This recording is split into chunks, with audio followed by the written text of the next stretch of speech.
Shema Israel,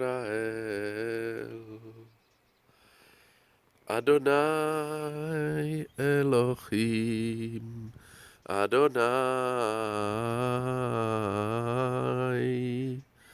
Echad. Toda Abba, Toda, Toda Abba, Toda, Toda Abba, Toda, Toda Abba, Toda, Toda Abba, Adonai, Toda Abba, Adonai, Toda Abba, Adonai, Toda Abba, Toda Abba, Toda Abba, Adonai.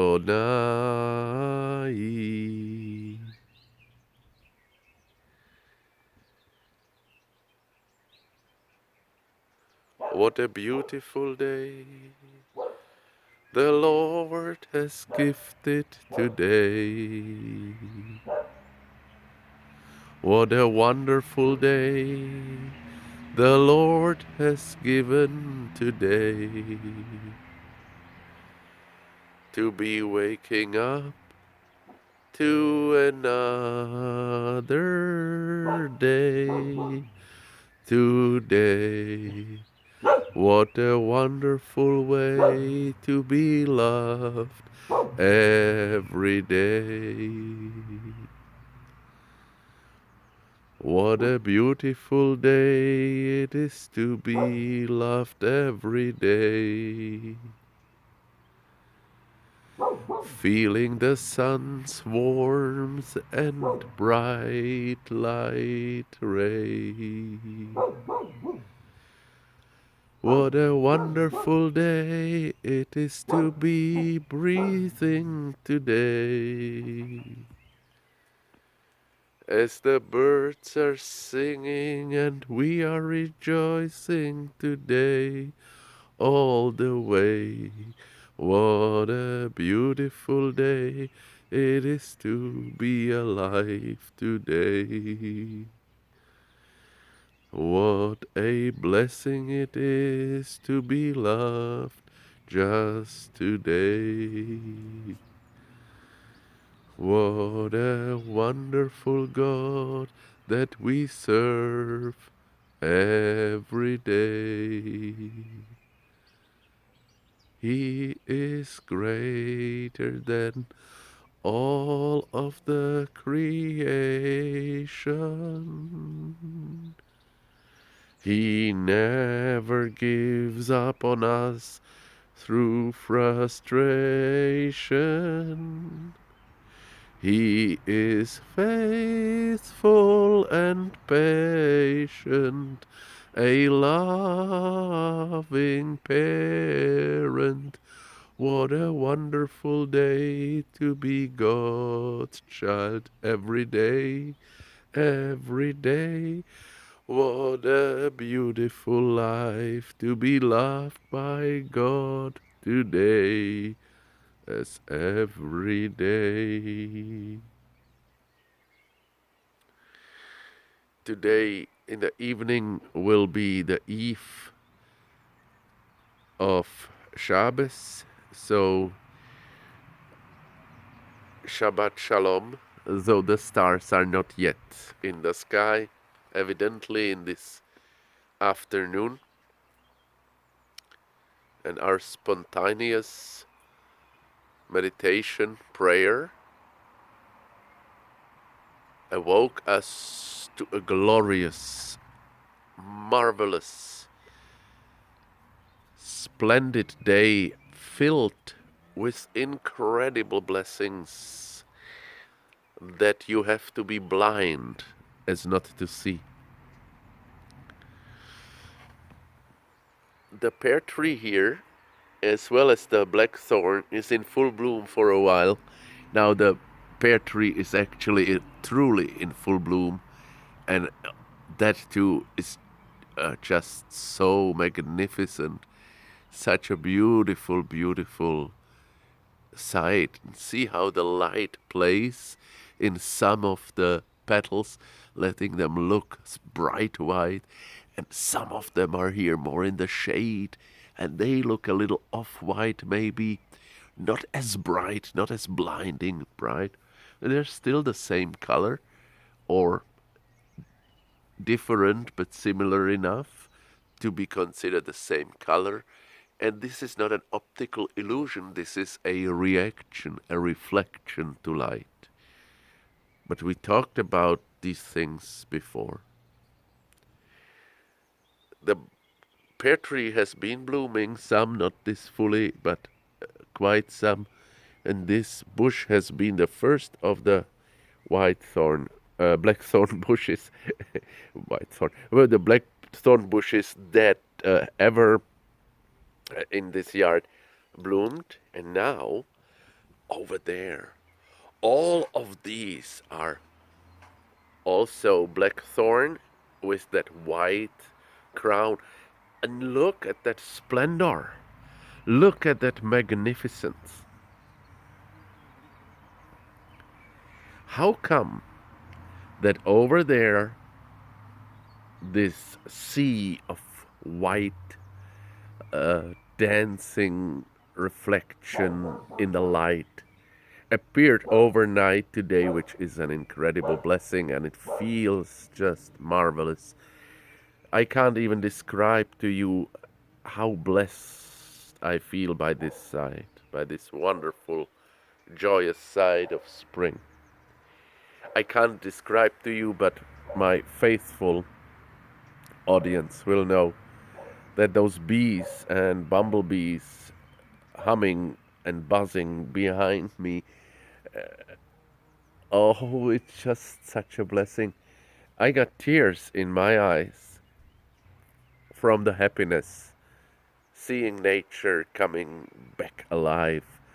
And the winter now is defeated, even though the nights may still feel and like it's not, and it keeps coming back with another temper tantrum of snow and another uh, oh, I will show you I'm not dead yet, but we all know that the winter is now going to go to sleep, and spring is coming, and there will be spring frosts, and there will be summer frosts here in Germany, or at least really cold nights. There are two occasions where weather makes a complete turn backwards, and you think, what happened to summer? One of them, I believe, but I could be wrong on the dates. I'm not so good with time and time frames, where you can look it up. There are the Schafskälte, that's the sheep cold, and there are the three saints of ice. And I don't know those three by name. One is Boniface, one is Sophie or Sophia, and I don't know, is it Ignatius? But I don't know. But they come these 3 days, and then about the week of sheep cold, the weather plummets from warm to really cold, sometimes frost overnight, and it's in May and June, if I'm not mistaken. So you can imagine that those are things you don't want to hear when you have just come out of winter and been rejoicing in spring. But for today, for now, there is no sheep cold. There is a shepherd dog and a happy cat and a very, very happy me. And many happy bees. And so I was talking about before, how is this possible that there is now, so late, like about a week later, why is it now that there is the blackthorn blooming and this one's almost done? And the reason for that is distance, exposure, and closeness. And so it's basically not as simple as ABC, it's as simple as C, D-E. The plants are the same, different yet the same, different yet the same, but they are of the same kind. But closeness, C-D-E, closeness, closeness, distance, C, closeness, distance, C-D, closeness, distance, and E, exposure. They're all exposed to the same sky. They're all exposed to the same climate, you may say.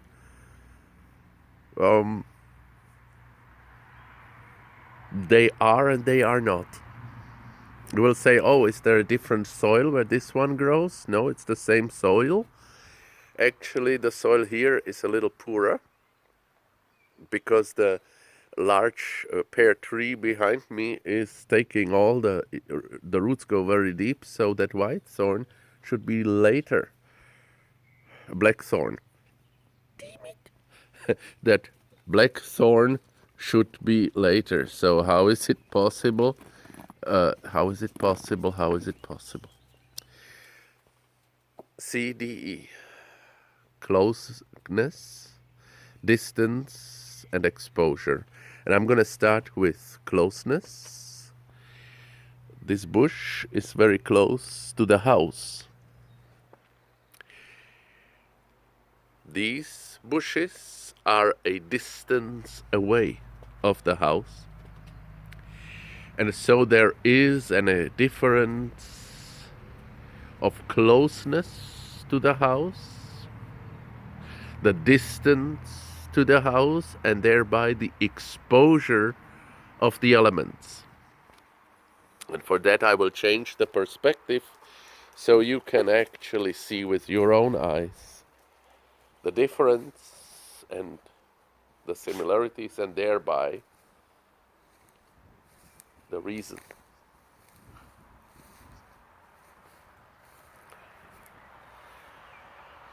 Close to the house is this one. In a distance from the house are these. And so these, though they are having much more soil unshared by large trees, there is an exposure to the elements without the protection and the warmth of the house. People who know me know that our house is poorly insulated. It's a very old house.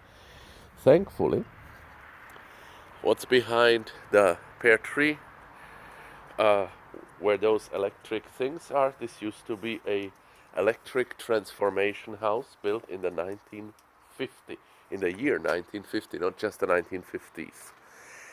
And behind there is not insulated storage lockers. But of course, some of the warmth of the house, quite a lot of it, is sucked into that completely uninsulated, thin-walled electric transformation space that it used to be. The transformators are gone. You need to understand that where electricity is being transformed, a lot of heat is involved. And so, of course, it was actually a good thing that house was built of stone and brick and made with rather thin walls, because you didn't want it to overheat in there. So when the transformators were still working, and here was quite a buzz, the whole villages all around this area got their electricity from this place. Then of course it made sense, and it probably was even not too cold in the winters. But now that the industrial part is gone, the warmth from the house that we create with our gas we don't have furnace, we have gas heating, radiators. That warmth is being sucked partially into the storage. From the storage, it goes through the wall outside. So the tree and the bush growing close to the house, a distance away from the exposure over there to the elements, is exposed to a microclimate. So you can see here is a corner. The house is built like a big corner. The storage and the house to it is building a large corner. I'm sitting in the corner right now with the back to the corner. And so here the wind doesn't have such a force because it's much more protected. Then with that garage is building over there also, the wind is broken down. So all this creates a beautiful U of protection, a micro yard, if you so will, and with much more warmth from the house.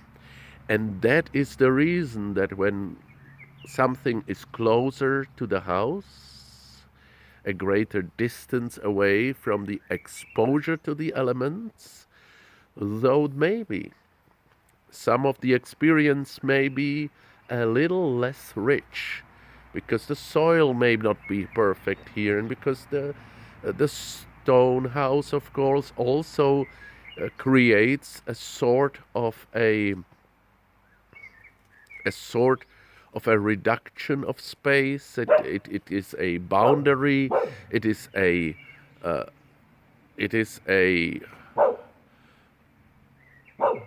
what would you call it? A frontier that cannot be crossed. There is concrete, right? There is the foundation. The house does not allow the trees to dig into it or underneath it, so the trees have to make do with what they have. But that closeness to the house and to its protection from the elements, and that warmth that comes from the house,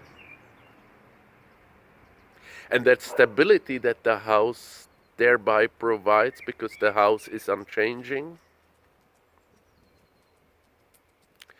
that closeness leads to this bush having an advantage.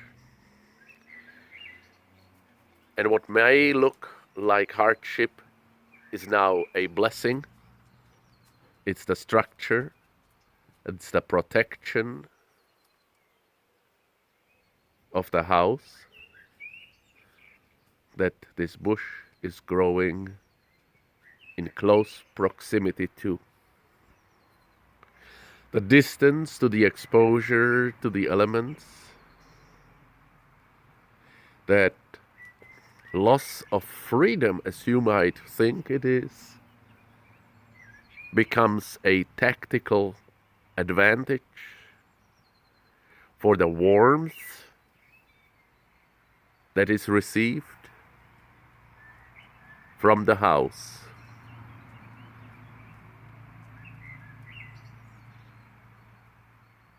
The blessings outnumber the hardship of the exposure to the elements. We need to take example in the wisdom of this bush. Coming close to God, though it means a certain limitation, seemingly we are giving up the freedom that is in the distance where we can do whatever we like. We're also giving up the distance to the element, the distance, and thereby the exposure to the elements. And we're coming closer to the house and make ourselves at home in the corner of the house, feeling the protection and the structure of the house that is God. Have a blessed Sunday rest. Shabbat Shalom. God bless you. Amen. Toda Abba Adonai. Toda Abba Adonai.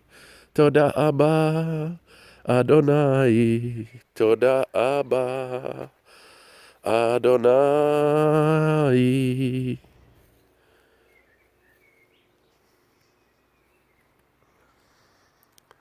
Hevenu shalom aleichem. Hevenu shalom aleichem. Hevenu shalom aleichem. Hevenu shalom, shalom, shalom aleichem.